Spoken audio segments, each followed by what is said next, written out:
It's not about me. It's about all of us.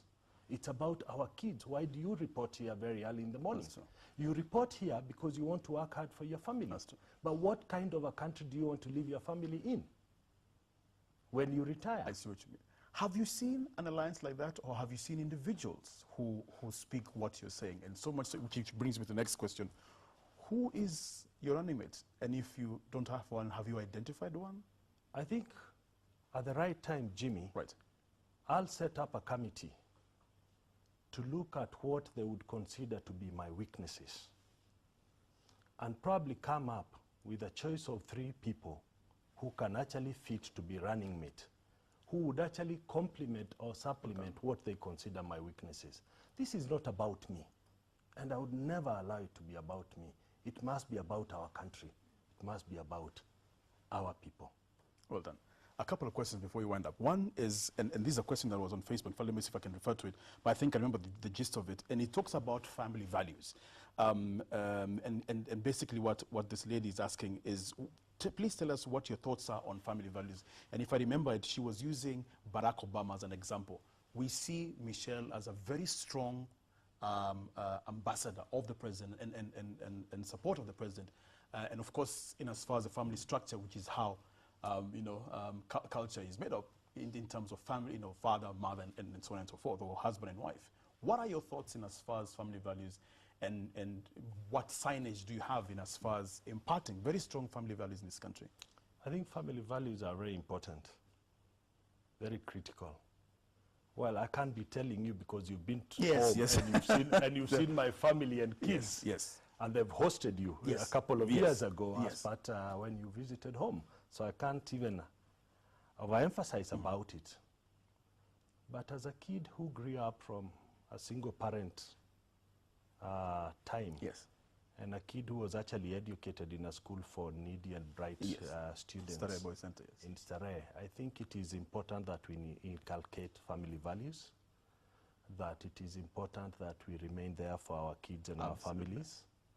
I also think it is very important that the standard of morals are actually inculcated at a very early age, because we can deal with certain issues like alcoholism, like drugs-related cases. These are things we need to think about. But as we move forward as a country, we need to realize that it's strong family foundations that will hold the country together. That is true. Yes. Absolutely.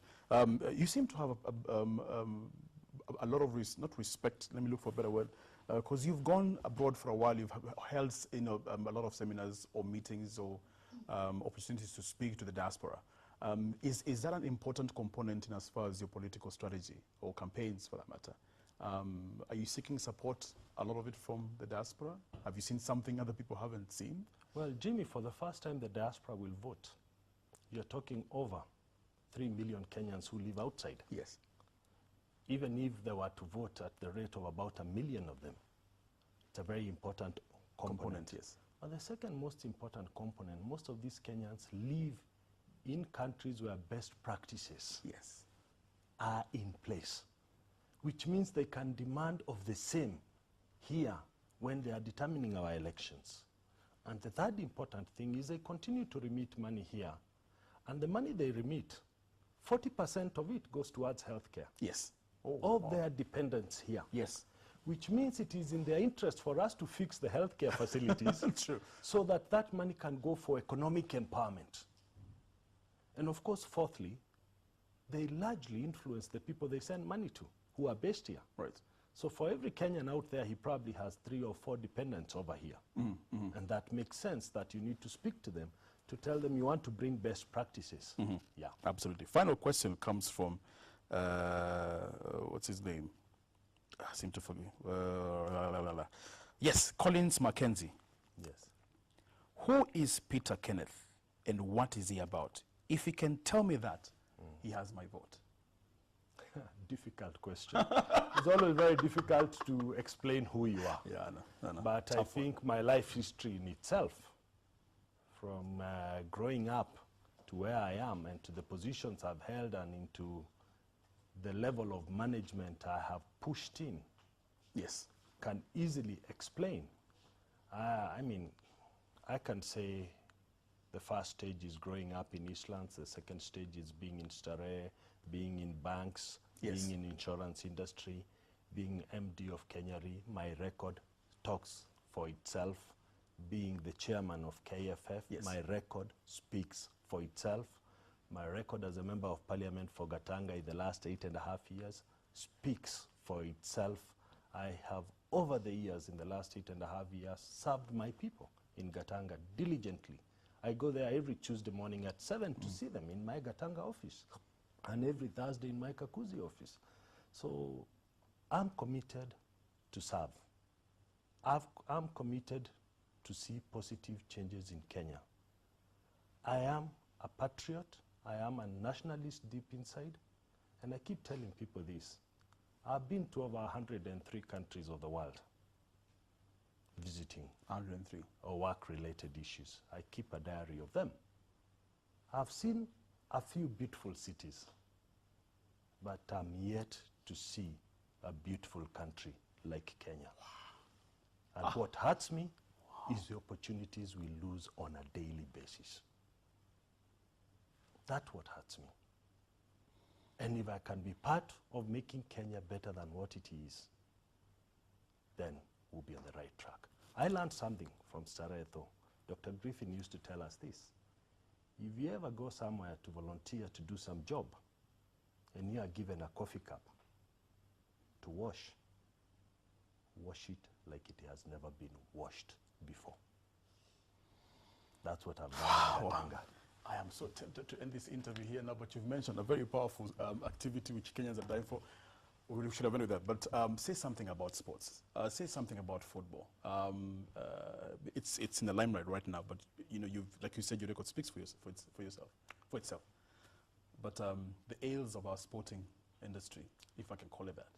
First of all, I think football stayed too long relying on government funds rather than looking at it as a business venture. Yes.